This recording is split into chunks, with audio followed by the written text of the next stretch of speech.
gone through their cameras, what I've noticed is Zick is incredibly vocal. That voice we keep hearing in here is him saying, like, behind us, to our right, push, do this. He's making those calls, and he's really looking to play aggressive. Zick has a very strong understanding of where he can be with King and how he can challenge here, and to not be super worried. Both players are using that role. Spinny. What's up, everyone? So you may or may not know that over the past month or so, I have been practicing and working with a professional video game league called the UEL on a team known as the Phantoms. I've worn my jersey on stream a few times. I've talked about it a few times. And I decided that what I wanted to do was try to vlog my experience throughout my first season in the league.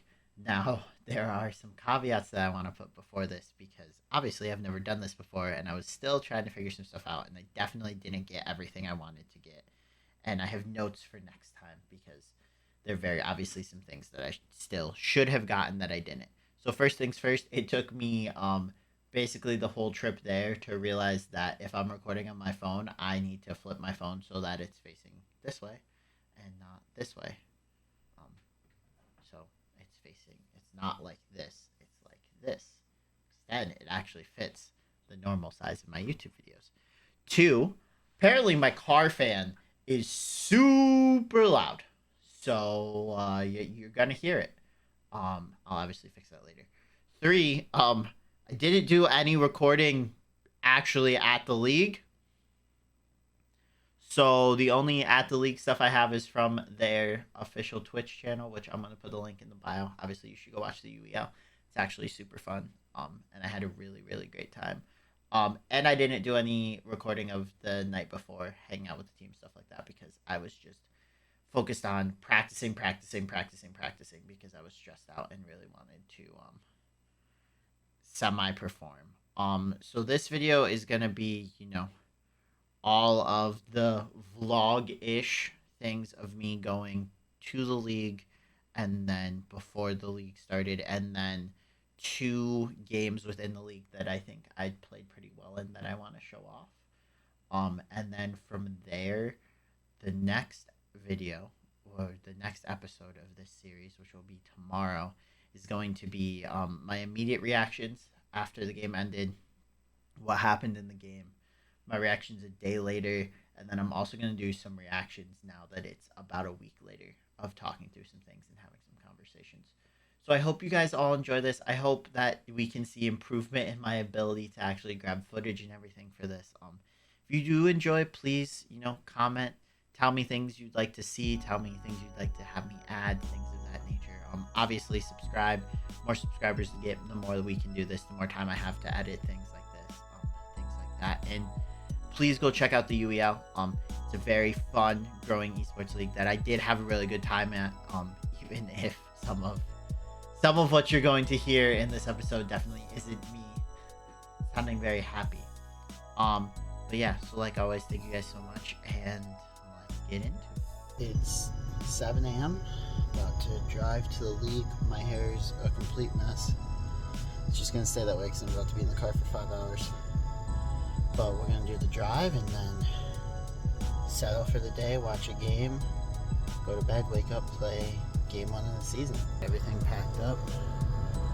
My jersey, mouse pad, all my other stuff in there, fight stick, actual clothing, so that I can look semi-good while I'm on camera.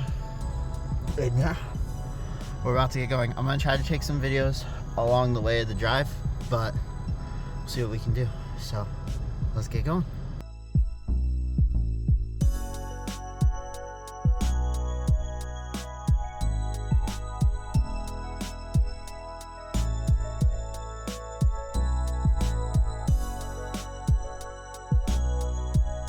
My hair has slightly fixed itself. Got the only breakfast that you can get ever.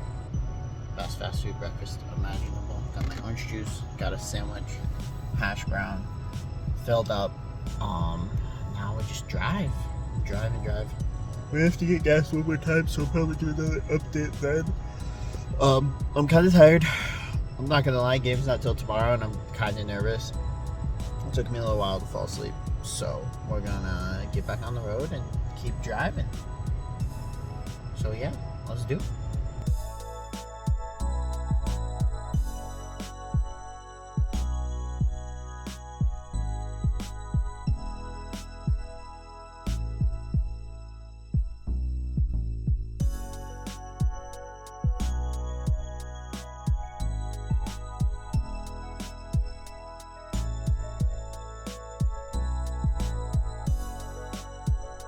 Just got to Dub's house, but my phone's gonna die. So yeah, that's it. But we're here. I'm gonna hang out for a little bit, and then to UEL to get a picture, and then hang out for the day. Game tomorrow. So then we went and hung out with the team and had some fun, practiced some games, all that fun stuff. But I didn't record any of that. I worked really hard on my racers, along with King of Fighters, and that was about it. I put a little bit of time into Street Fighter, but obviously if you watch that full game, it's not obvious.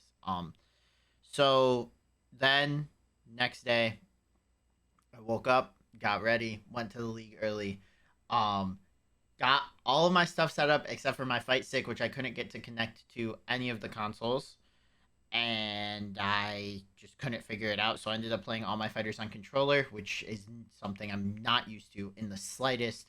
I'm not giving myself excuses for, being as bad as I was at every fighter that we played except for King of Fighters, because that's just not what it is. I should have played better, but that happened. And so we played. I'm going to show you guys 2 games that we played in that I was, semi-happy about. But I definitely had some moments where nerves got to me and I wasn't playing to the best of my ability. I had some moments where we just need to interact as a team more and have more conversations, but we're going to talk about all of that later. So please enjoy these 2 clips from UEL. One is King of Fighters, and then the other one is going to be Apex. Take a kill there, and this is fine. Ziggs is sitting down, ready to go. I think he looks comfortable. Yeah. Let's see. He doesn't have a whole lot to do here. He can, with King, you can go ahead and get a damage in, maybe get a combo leading the super. You should be able to get a kill. Ooh. First button check we've seen, this immediately tells me something. When you got a button check, that means either one, first one, you know your buttons. This is a small thing, you know your buttons. 2, you want to check your buttons. Oh, yeah. Now, that was make up the 2 words of button check, but what it really means is that as a fighting game player, you have an understanding of more than just sitting down and hitting things. You want to hit very particular things. Managed to get in a quick hit there and is ready to play. It looks like Draco is really comfortable just trying to hold this specific range. I'm looking at both of the players like, hey, gotta be willing to throw a fireball here. Boom. Nice kick. Auto combo and dead. Good job here. I didn't see if he just straight auto comboed. The unfortunate thing about auto combos in this game is they deal less damage, correct? Not just that, but if you straight auto combo by just hitting the light attack button, you use all of the meter that you have. Yes, no matter what. If you are a little bit more careful, there are ways so that you can avoid using all of the meter immediately. And here we go, Haomaru coming in from Samshell, looking to try to deal with King here. Now, Haomaru isn't the fastest character, but hits incredibly hard, much like the game he's from. And it looks like Zig has a very strong understanding of where he can be with King and how he can challenge here, and to not be super worried. Both players are using that roll. Spinny. I would love to see a grab, which great grab here coming out of Phoenix. I would be so dizzy by the end of this. Boom, flip. Ooh. Nice job. Can he close this out?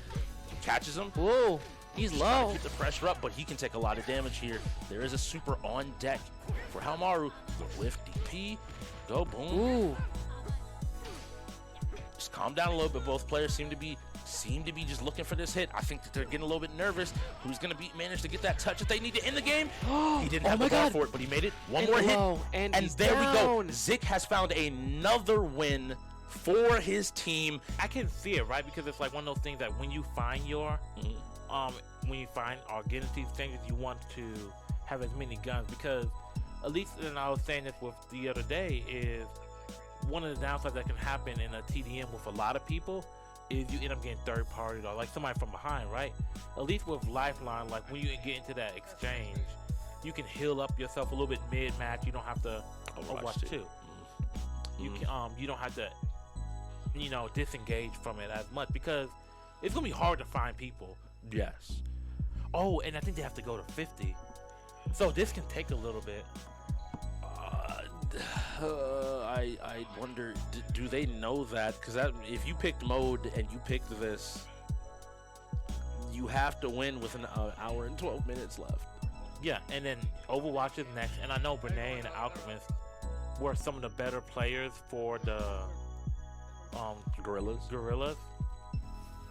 I forget what that was role they breaking it. played. It definitely didn't just hit the wall and bounce back. Hey, but But got an elimination, so hey. And who are we watching? We look to be watching Phoenix right now, is what it In-game says, but we should be actually on one of the Wolves players. I'm looking because Arbiter's name is over on the left side, so this should be the Phantoms, excuse me. Yeah. I'm still learning. There's a lot of players on a lot of new teams. Forgive me. Oh, you gotta. Okay. Player 10. Sometimes you just gotta watch the reactions. It looks like they're fighting together. I like the decision by the Phantoms here to just kind of hold the center area, because even though it's centralized, if the opponents want to fight you on and kind of pinch you, they have to go to multiple entrances and separate. Whereas here, they kind of all are just shooting down this one doorway. But on the other side, it's pretty smart from the Wolves to just kind of use this ramp as defense. Hey, can you hit your headshots? If not, but the lifeline is down. This could be a chance for you to push. I mean, honestly, at this point, this is where you do push. You know where they are. And it is 2-1 with the favor of the Phantoms, it seems like. Bangalore smoke. So they're using that smoke to...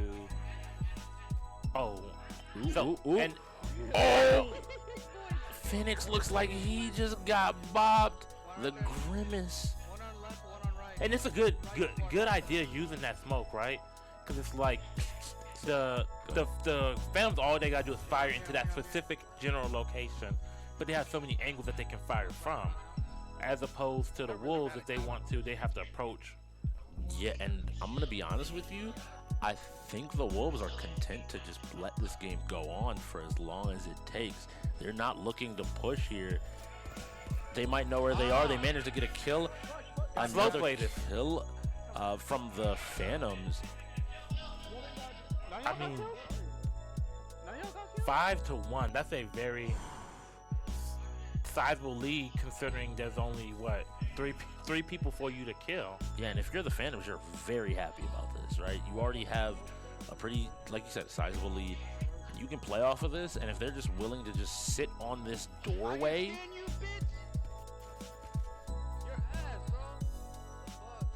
Also behind Arsenal's side. Neither one of the teams seem to be talking though. That's really, maybe we don't have cams currently of the IGL, but I normally expect, even if you're not IGLing, you as a player, you gotta be saying something to somebody. Hey, they're there. Okay, the lifeline is the one pushing forward down this ramp. That could be really bad if she's caught out, but luckily manages to get back. Maybe we see a rotation from. And the lifeline is the only person who have died at this point. Once again, playing super far forward, sliding back. They're playing on this ramp once again. But Arbiter is very low. Two of them are very low. And using the sonar, maybe they can push them off at this point. Using these walls, I heard somebody say behind us. So they might be worrying about maybe getting pinched. Have they checked? Nope, nobody's there. You still just got to worry about this one hallway. Now I'm looking at the Wolves. Why aren't you pinching? Why aren't you trying something different? Why are you just... And to what you said earlier, maybe they're content.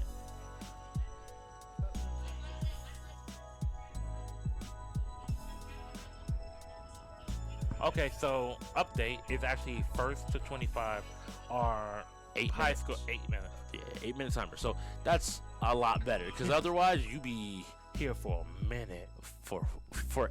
So if I'm the Phantoms, I'm content, and they have to fully squad wipe us 3 times. Yeah, no, 100%. I can wait 8 minutes. 8 minutes isn't bad. There's a difference. 8 minutes is not bad. Yo, go get me a drink real quick. Yeah. I'll be like, yeah, cool. Yeah. Grab me a slide real quick. Yeah. Okay, bet. Hey. Shout out to our sponsors. Yup. Keep the energy up. Whoop. I heard somebody yelling behind. So it looks like they may have tried to do a pinch here, but someone was keeping their head on a swivel. He's looking to push. Wins that fight, gets his team another kill, but now they're pushing from the other angle immediately. I like the ability to try and trade here. But the Phantoms are doing a good job of team shotting. Yes. Yeah. And you wait in that corner, you have to kind of commit to go back a little bit further. Now they're once again raising their shields back up. The thing is, if you are in that corner, you can't go anywhere. At least the other person can play, like, back up, play around cover at least a little bit. Yes.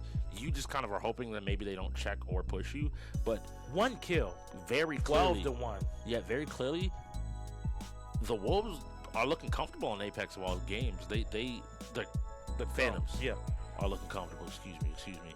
Doors open, looking to take a fight, peeks around, able to get a little bit of damage, but I think that's a less favorable trade. But the lifeline is almost dead. Got to shut the door one more time. They're pushing through. Does someone know that he's right there? Nope. Door shut again. And they managed to track this lifeline. The lifeline went in for a greedy kill, That's the second time. The only kill that came on that lifeline. But it's still a 12-point lead. And I want to highlight to you that happened, and his team traded 2 kills for him. And at that point, I'm like, cool. You did your job. You ran in. You got a kill. That's another death. Look at that. 10 points away. That's 3. Yep. 12 points. 10 points away from winning. Yeah, sorry. No, you're fine. Trust me. The score is moving quick because it feels like the Phantoms are constantly picking up kills. Like, and I wonder how much of this comes from just the Phantoms winning either their first exchange here or getting the high ground, right? Like, cause we know that, like, even when things get lopsided a little bit, it could be because of one little thing that made it completely different, right? Because now, if you're the Wolves, okay, at first you're down a little bit, right? Okay, so we can play a little slow. And then with the advantage they have, they can play a little bit more aggressive. If you're the Phantoms, a little bit, and then that started to snowball. So I'm curious to see if this was a snowballing thing as the season goes along, right? Yeah. If this was something that just happened because of a snowball, or if the Phantoms are really just like that, right? It really is true because we talked about them being kind of quiet, and as we've gone through their cameras, what I've noticed is Zik is incredibly vocal. That voice we keep hearing in here is him saying, like, behind us, to our right, push, do this. He's making those calls, and he's really looking to play aggressive. They're 6 points away. Hey, look, they said we remember that. Not the FIFA, the FC. Yep. And the thermite right there, right in the Throws hallway. one back. You can't escape now, so you just gotta hold that. Getting shields back up. Once again, trading a few shots. Reloading the Kraber, looking for an angle.